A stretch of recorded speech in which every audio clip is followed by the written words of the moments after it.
Assalamualaikum warahmatullahi wabarakatuh. Waalaikumsalam warahmatullahi wabarakatuh. Perkenalkan, saya Hamdan Ramadan. Saya dari mahasiswa Universitas Mikroskill, Pak. Saya di sini ingin mewawancarai Pak Ustadz. Bapak boleh perkenalkan diri dulu? Baik, insyaallah nama saya Sudihartono. Saya di sini bertugas sebagai Najir Masjid Al-Musannif. Pertanyaan yang pertama, Pak. Apa pengertian kerukunan bagi umat beragama Islam, Pak? Baik, Allah di dalam surah Al-Kafirun sudah menyatakan Bismillahirrahmanirrahim, lakum dinukum waliyadin. Bagi kamu agama kamu, bagi kami agama kami. Jadi di sini jelas ayat ini menyatakan kita karena memang hidup di dunia ini ada beberapa macam agama, maka Allah menegaskan dari ayat tersebut bahwasannya kita hidup harus berdampingan, karena keyakinan itu tidak bisa dipaksakan. Nah, yang penting dalam kehidupan yang berlain agama ini saling memahami antara satu dengan yang lain, sehingga tidak terjadi pengklaiman tentang bagaimana pengertian yang terbaik di antara agama itu, sehingga bisa menjadi fanatisme yang luar biasa yang menyebabkan anarkis. Nah, maka di sini Allah sudah mengatur dalam Quran dalam ayat tersebut bahwasannya kerukunan itu bagi umat Islam adalah berdampingan hidup antara umat beragama yang saling bantu membantu dalam hal yang lain, hormat menghormati dalam hal keyakinan, tidak saling memaksakan. Itu menurut agama Islam. Yang kedua, Pak, sebutkan konsep dalam menciptakan kerukunan umat Islam. Baik, konsepnya ini juga sudah diatur di dalam Islam, bahwasannya karena Allah itu sudah menyatakan bahwasannya apa yang orang lain sembah jangan kita sembah. Nah, apa yang kita sembah tidak akan disembah sama orang agama lain, kan gitu. Nah, makanya konsep yang harus kita buat sehingga kerukunan ini terjalin adalah pemahaman ilmu di dalam agama Islam itu sendiri, konteks dari contoh apa yang dicontohkan oleh Nabi Muhammad SAW. Jadi Nabi Muhammad itu sangat sayang, nah, jangankan sama umat Islam tapi sama yang lain juga sayang. Arti kata apa? Karena memang semua itu ciptaan Allah, maka Allah juga memerintahkan kepada kita untuk menghormati ciptaannya sehingga hidup itu bisa berdampingan. Nah, kalau hal ini bisa diciptakan, maka kerukunan itu akan terjadi. Tapi kalau masing-masing tidak menghormati, maka terjadilah hal-hal yang tidak diinginkan. Pertanyaan yang terakhir, Pak, berikan contoh tentang kerukunan umat beragama Islam. Jadi kerukunan di dalam Islam itu Nabi mengajarkan hormati tetanggamu. Arti kata kalau kita mempelajari tentang akhlak dalam Islam, maka tetangga itu akan aman dari sikap-sikap kita yang tidak terpuji. Jangankan bagi orang lain, untuk sesama muslim juga kita tidak boleh sampai tetangga kita itu merasa terganggu. Contoh, kita diperintahkan sama Nabi kalau kita masak sampai tercium aromanya ke tetangga, maka paling tidak tetangga kita itu merasakan kuahnya saja. Nah, dan kalau seandainya kita pun mungkin berdampingan hidup kita dengan agama lain, maka ketika kita membaca Quran itu tak boleh keras-keras sehingga dapat mengganggu istirahat orang agama lain. Nah, termasuk juga hal-hal yang lain. Jadi Islam itu mengedepankan akhlak yang baik, Seperti kata Nabi, tidak laku diutus ke muka bumi ini kecuali untuk mengubah akhlak manusia. Arti kata apa?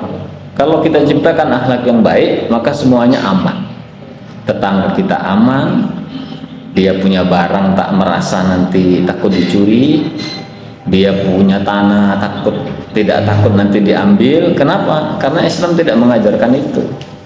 Nah, Islam mengajarkan bagaimana akhlak yang baik, sehingga kerukunan di mana saja mereka berada, Sinyal GPS hilang. Pasti melaksanakan kerukunan. Oke Pak, sekian dari wawancara saya. Terima kasih Pak. Assalamualaikum Waalaikumsalam warahmatullahi wabarakatuh. Selamat siang Pak. Perkenalkan, nama saya Handrian Ramadan. Saya dari mahasiswa Universitas Mikroskil. Boleh Bapak kenalan Pak? Nama saya Diki sebagai salah satu pengurus di Mafia. Pertanyaan yang pertama Pak, apa pengertian kerukunan bagi umat beragama Buddha Pak? Pengertian kerukunan seperti yang tadi sudah dijelaskan, artinya adalah kita bisa saling toleransi, kita bisa saling harmonis, menghormati satu antara lainnya, memberikan, kita bilang, kebaikan untuk sesama, dan juga mempraktekkan ajaran masing-masing, yaitu cinta kasih. Seperti itu. Yang kedua, sebutkan konsep dalam menciptakan kerukunan umat Buddha. Kalau konsep dalam menciptakan kerukunan antar umat Buddha sudah pasti menjalankan ajaran sesuai yang diajarkan Sang Buddha, yaitu metta dan karuna. Metta yang artinya cinta kasih, mengembangkan cinta kasih. Karuna yang artinya kita bersimpati kepada orang lain, seperti itu. Yang pertanyaan terakhir Pak, apa makna dan tujuan dari agama Buddha? Apa makna Dan tujuan dari agama Buddha? Bisa dibilang makna dari agama Buddha sendiri itu adalah bagaimana cara kita untuk bisa selalu mengembangkan hati cinta kasih. Bagaimana kita bisa menjadikan Sang Buddha sebagai panutan hidup kita, menjalankan ajaran Sang Buddha untuk mengembangkan cinta kasih. Jadi bukan hanya cinta kasih untuk diri sendiri, tetapi cinta kasih yang lebih universal. Jadi kepada semua makhluk, seperti itu. Sekian dari presentasi hari ini Pak. Selamat siang Pak. Terima kasih Pak. Perkenalkan Pak, nama saya Handrian Ramadan. Saya dari Universitas Mikroskil. Ya, Saya di sini ingin mewawancarai tentang umat beragama. baik. Terima kasih atas kehadiran kalian di Majelis Tinggi Agama Hindu Sumatera Utara. Saya Pinandita M. Manugren, MVP. Saya selaku Wakil Ketua Majelis Tinggi Agama Hindu Sumatera Utara, dan juga saya pengurus Forum Kerukunan Umat Beragama Sumatera Utara. Kira-kira apa yang mau ditanyakan, Bu? Ini Pak, pertanyaan pertama, apa pengertian kerukunan bagi umat beragama Hindu? Kerukunan. Masuk. Kalau kita berbicara kerukunan itu,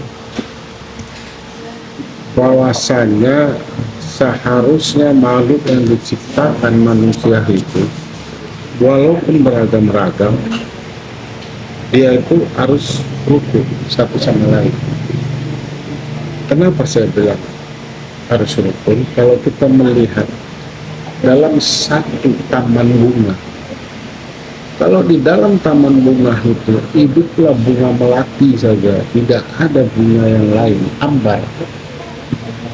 Tapi di dalam tanaman bunga itu kalau macam-macam bunga, ada bunga ros, ada melati, ya, ada macam-macam bunga. Kalau kita lihat, pandangan mata kita itu enak. Nah, itulah kerukunan itu harus dibina.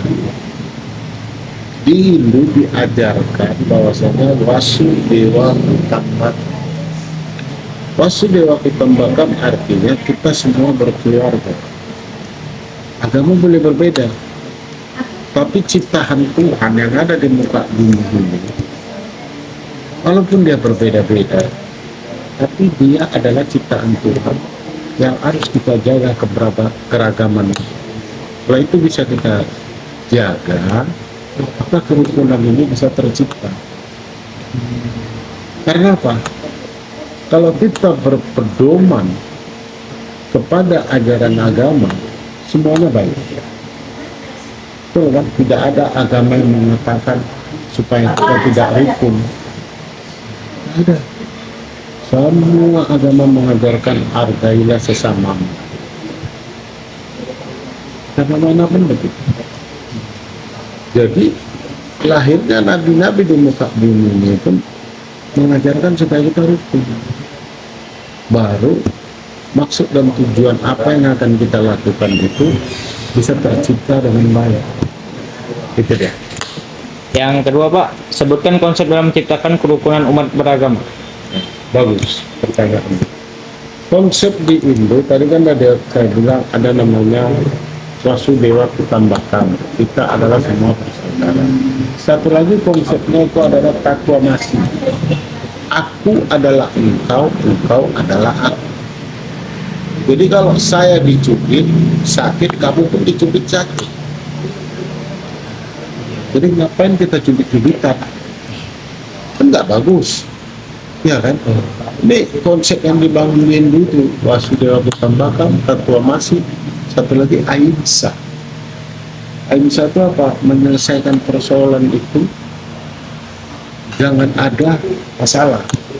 Ibarat kita tarik benang di atas tepung, tepung nggak rusak, benangnya tertarik. Itu konsepnya di Hindu itu. 3 konsep ini yang dipakai umat Hindu sehingga umat Hindu yang ada dimanapun dia rukun dan damai. Karena kalau umat Hindu itu dimanapun dia bisa beradaptasi. Kami ada namanya Desa Kalapatra. Desa Kalapatra itu karitan lokal. Jadi Hindu itu berkembang walaupun di dalam satu daerah dia berorang Cina banyak, dia berbaur di situ. Bisa mengadopsi kearifan lokalnya. Ke orang Jawa bisa, ke orang Batak bisa, ke orang Karo bisa. Jadi konsep ini yang kami pakai. Sehingga mudah-mudahanlah umat Hindu itu tidak ada riak-riaknya. Kita khususnya di Sumatera Utara. Ya kan? Di Hindu itu diajarkan demo pun nggak boleh. Demo pemerintah nggak boleh. Kalau ada apa-apa nego, bicara, duduk, namun ini demo itu. Karena ini demo itu belum tentu salah. Apalagi yang sekarang demo itu. Ada yang dibayar, ada model kasut bungkus, ada model limpung. Kan nggak ada murninya itu di situ. Bisa ditumpangi kan. Maka itu demo itu tak boleh begitu. Maka Hindu bisa memandang semua ajaran agama itu sama. Yang dilihat apa? Manusianya.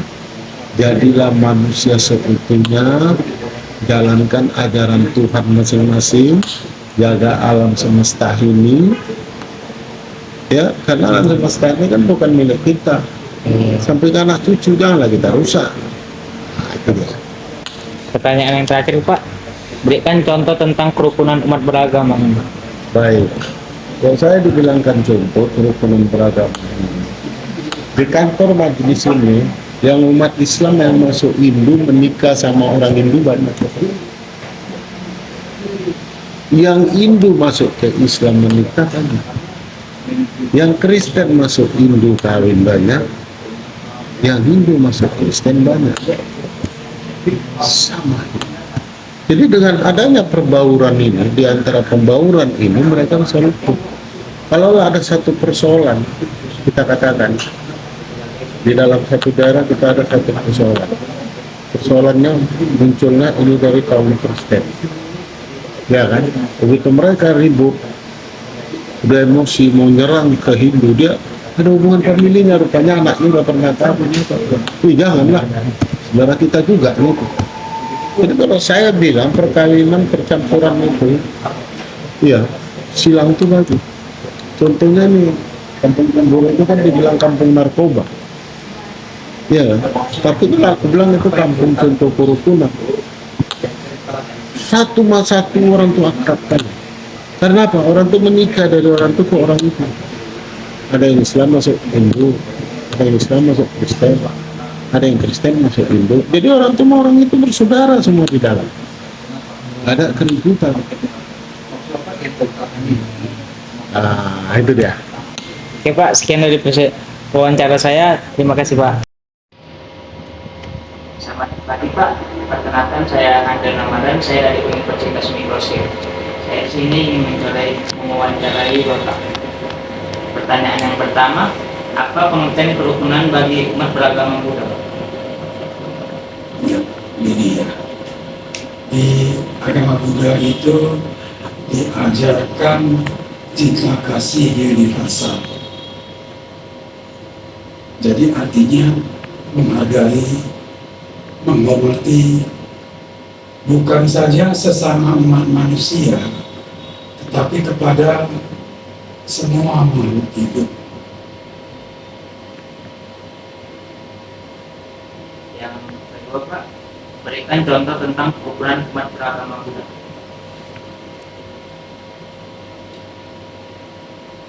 Banyak dari kelompok kita selalu ikut berpartisipasi dalam kegiatan sosial umum. Ya, contoh, kalau di mana-mana ada terjadi musibah, kecelakaan, selalu ada umat Buddha yang muncul untuk melakukan partisipasi membantu, baik pribadi perorangan maupun berkelompok. Selalu ada. Bahkan yang sudah menjadi sangat rutin di beberapa tempat di seputaran rumah ibadah kita, selalu ada pembagian takjil sore-sore pada bulan puasa untuk membantu mereka yang mungkin tidak sempat untuk mengolah sendiri dan sebagainya. Oke, sekian dari wawancara saya Pak. Terima kasih Pak. Terima kasih. Pak, perkenalkan saya Andel Ramadan dari mahasiswa Universitas Mikroskill. Saya di sini ingin mewawancarai Bapak. Bapak boleh perkenalkan diri? Ya, perkenalkan nama saya Abraham Silitonga. Saya sekarang melayani di HKBP Tanjungan. Pertanyaan pertama Pak, apa pengertian kerukunan umat beragama Kristen? Menurut saya kalau dari perspektif agama Kristen pada umumnya mengakui dan mengikuti Kristus sebagai orang yang sebagai Tuhan yang mengajarkan kasih di dalamnya, kerukunan antara umat beragama harus didasari dengan kasih yang beralam artian tidak mungkin kita mampu rukun kalau kita tidak saling mengasihi. Dalam perspektif agama Kristen sendiri, mengasihi itu adalah hukum yang utama dan terutama. Di atas segalanya harus didasari oleh kasih. Menurut saya mungkin itu pandangan Kristen dalam memahami kerukunan beragama. Kalau kita mau rukun antar umat beragama, mau saling memahami, kita harus terlebih dahulu mengasihi. Baru kita dapat memahami antar umat beragama. Mungkin demikian singkatnya. Bapak, pertanyaan kedua, sebutkan konsep dalam menciptakan kerukunan umat Kristen, Pak. Kalau untuk umat Kristen sendiri kerukunan, kami kira kalau kita berbicara dari perspektif Kristennya, konsep kerukunan itu ya tidak, ya konsep rukun pada umumnya tidak terpecah belah. Berulang kali kalau di dalam surat-suratnya Rasul Paulus di dalam Alkitab menegaskan tentang kerukunan berjemaat. Begitu juga dengan berbagai macam surat-surat pastoral dari para rasul-rasul lainnya dan kekristenan. Semuanya menekankan bahwa kerukunan antar berjemaat itu didasari dalam tiga hal, yaitu kasih, iman, dan pengharapan, yang mana terbesar di antara ketiganya adalah kasih. Jadi memang di dalam kekristenan sendiri saling mengasihi itu memang yang paling utama, seperti kami katakan dalam pertanyaan pertama tadi. Dan untuk menjaga kerukunan itu, terlepas dari tiga hal itu, kita harus mendasari semuanya saling mengasihi sebagaimana seorang manusia. Yesus pernah berkata, kasihilah Tuhan Allahmu seperti engkau mengasihi, kasihilah sesamamu seperti engkau mengasihi dirimu sendiri, dan kasihilah Tuhan Allahmu dengan segenap hatimu dan dengan segenap akal budimu. Dengan kata lain, seperti yang kami katakan tadi di dalam pertanyaan pertama, kita tidak mungkin saling memahami, tidak mungkin saling bersatu kalau tidak mengasihi. Kalau orang-orang bilang kan dari mata turun ke hati gitu. Dari kita saling mengasihi, dari kita menggunakan perasaan kita, mungkin kita dapat saling lebih rukun lagi untuk agama Kristen sendiri, Kristen nama Kristen. Kalau untuk kita mengatakan Kristen dengan agama yang lainnya, kami kira untuk di dewasa ini, di belakangan ini konteks-konteks yang terjadi, kita perlu menghilangkan studi komparatif. Ada namanya studi komparatif antar umat beragama. Dalam artian kita tidak akan mungkin bisa apple to apple, kita tidak mungkin bisa mengucapkan hal yang sebanding. Jika kita membandingkan ajaran yang A dengan ajaran yang B, kita tidak akan bisa menemukan persamaannya. Yang ini akan memicu perbedaan. Dibandingkan kita membandingkan, mengapa kita tidak menggunakan titik temu?